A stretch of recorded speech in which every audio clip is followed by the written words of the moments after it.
Alright, first stop out here in Mutrah. Mutrah is the very nice National Museum of Oman.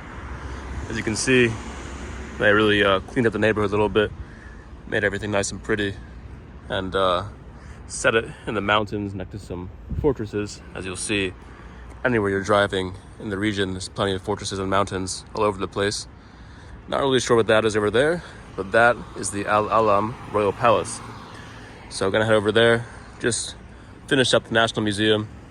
It's actually very nice. It's not that big, but each room, each little alcove or section of the museum is dedicated to a different theme or collection. So just what I saw, which is pretty much everything, is you got arms and armor, maritime history, they got a temporary exhibition on furniture, which was a little underwhelming. They had a water management history, historical architecture, prehistory and ancient history, a frankincense exhibition, which smelled like frankincense, pretty nice. Islamic art, of course. Omani heritage, intangible heritage and artifacts, which is very nice. And then my personal favorite was the gifts collection to the late Sultan Qaboos. And it pretty much just featured all of the gifts that different world leaders had given him over time. My personal favorite was a gigantic globe from François Mitterrand, the ex-president of France. It was very beautiful. And yeah, for those who don't know, Sultan Qaboos was very well regarded and loved by pretty much all the Omanis because he inherited power from his father, who was a much harsher sultan. He wasn't very kind with his people. You know, he kind of had a heavy hand there.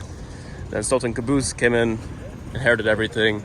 He started up the oil industry, brought a lot of wealth to the nation. He forgave all the different people that his father had condemned. He brought everybody together under one roof, so to speak. And everywhere you go now in Oman, you'll see pictures of Sultan Qaboos and his son, or not his son, sorry, his nephew, who took over after he died. When he died, the whole Qaboos family convened on live TV, supposedly. This was told to me by a cab driver. And they opened up a letter that Sultan Qaboos had written and sealed. And in that letter was the name of his successor, which is his nephew. So his nephew is now presumably the new sultan until he dies, I guess, or something worse happens, but we're not going to get into that. Anyways, this is Al-Alam Palace, just across the street from the National Museum. I've been told by Google Maps reviews that I can't go in, which would make sense. But you can't look around from the outside, so that's exactly what we'll do. Last time I followed Google Maps reviews on a royal palace was in Jordan 2 months ago. And I guess people were joking around. They were saying, "Oh, it's a great place to visit." This is about the in Amman, the royal palace for the royal family. And they were saying, "Oh, it's a great place to visit, very nice." And so I thought, being the foolish American tourist that I am, I could just go in, walk in, and visit. So I walked right up. They had like 5 or 6 giant armored vans with weaponry and all that, soldiers all around the entrance. I walk right up to the soldier and I say, "Oh, I can go in now? I can go visit?" Looked at me like I was crazy. And he's like, "What?" So I pulled out Google Translate and I typed in English to Arabic, "Can I go in and visit?" He's like, "No, dude, you cannot." So I walked away. And that was my Google Maps story. So here we are. I think I'll probably not try to do that again here. Although, if I'm feeling capricious, maybe. We'll see as I get about 100 meters, 200 meters closer. So let's fast forward to the beautiful grounds of the Al-Alam Palace. All right, here we are. And sadly, too tempting, I had to do it. The gardeners left open this little side gate, so here we are, inside the palace. Now over there, there's the Al-Mirani Fort. There's another fort over there, past that gate, that I can't see. Really beautiful grounds here. I could definitely take a nap here for a while, but I'm gonna try to finish up before the police get to me. So, yeah, I hear somebody yelling, but hopefully not at me. Anyways, makes sense that there are 2 forts Hey. Oh, okay, sorry. Yeah, he was yelling at me. All right. So, at least we got a quick tour of the grounds. Hello, sir. Oh, it's open. I thought it was open. Sorry. No entering.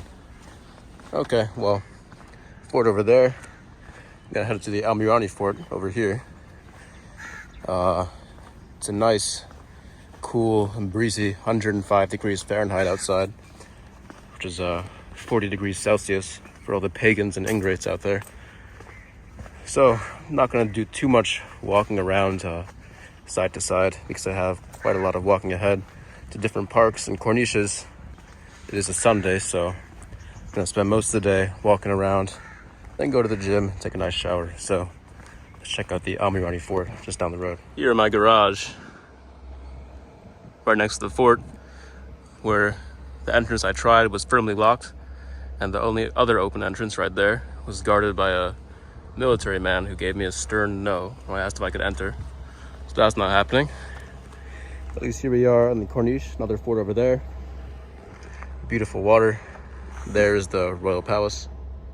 As you can see, nice and gated with some machine gun turrets or artillery, whatever they are, stationed outside for protection.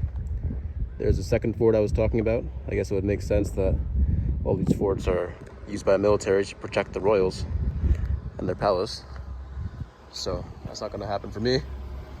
Not until I join the Omani military, which may happen sooner than we think.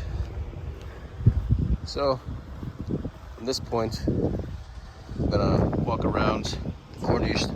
There's supposed to be 2 nice parks nearby, and also another museum, Muscat Gate, which would presumably be the gate to Muscat Museum.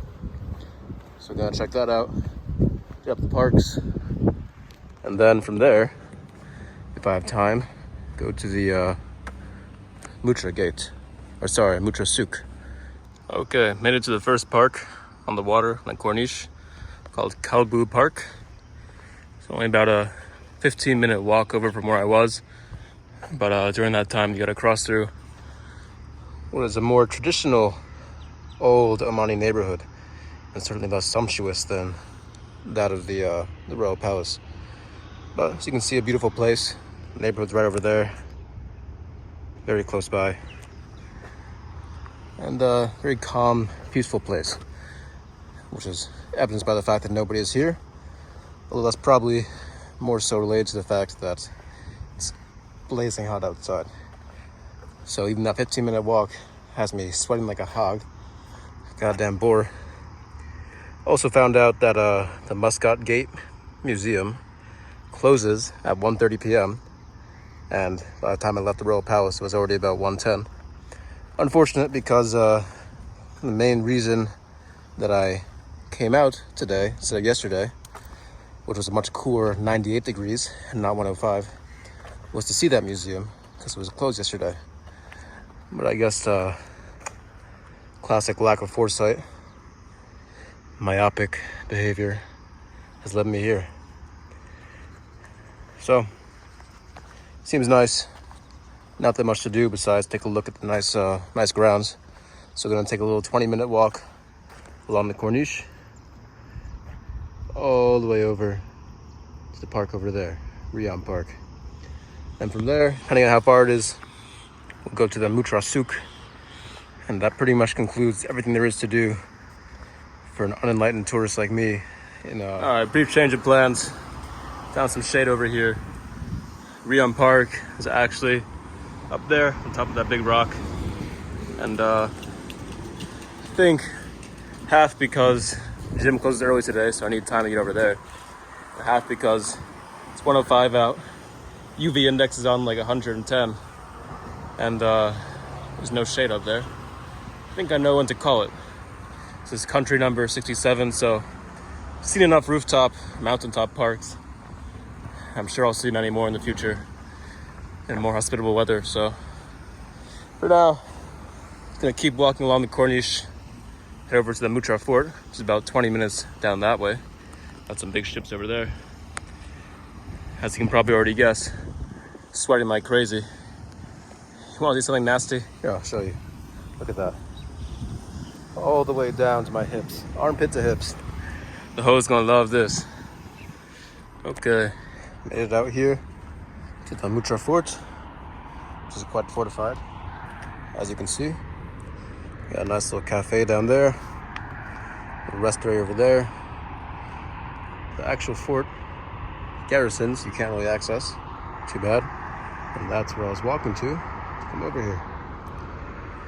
Port over there, some nice big boats. And then, beautiful view of Mutrah. Lovely. So, we're taking a brief repose here. Not too brief, actually. It's been about an hour since I've been here, sitting in the shade. Got another hour to go because the souk, as you can see over there, doesn't open until 4. And now it's about 3. So, pretty much just enjoying the view. Looking at the mountains. And chilling in the shade of the concrete walls that were built in the 1500s by the Omanis and then expanded upon by the Portuguese later on. So definitely a nice place. Only 2 rial entrance, about $5 for foreigners, 1 rial or $2.50 for Omanis. So good place to hang out if you're ever in the area. So final stop of the day is the Muscat Souk, which is supposedly one of the most famous souks in the city. Quite large and old. Lots of winding streets, which is pretty traditional for Middle Eastern souks as far as those go. I mean, as you can see, it's not the craziest one. There's no waqif, certainly not any Mubarakia. But, I mean, for the city it's in, I would say it's still pretty good. It's mostly, the basics and stuff, which is characteristic of most souks that you'll see. I mean, to be fair, I did come right at opening hours around 4 p.m., so not big bustling time for the market. But I'm sure maybe later at night it'll be a little bit more full, more lights on, more vendors. But still a good time. Lots of different staples. A few more tourist-oriented spots, but nothing super wild. It's given the context of Muscat as a city and Oman as a country, I would say it's pretty much what you would expect. It's not a super hot tourist destination, so you shouldn't really expect it to be as such, but I'm sure that most tourists and most tourist guides will tell you to come take a visit here because any large souk is kind of a must-go when you go to any major Arab city, or Middle Eastern city, that is. It's still a good time. Good way to wrap up a nice hot day in Muscat. As it stands now, just gonna take a taxi back to the hotel and chill out, have a good time. So I guess that's that. And next stop is the big city center.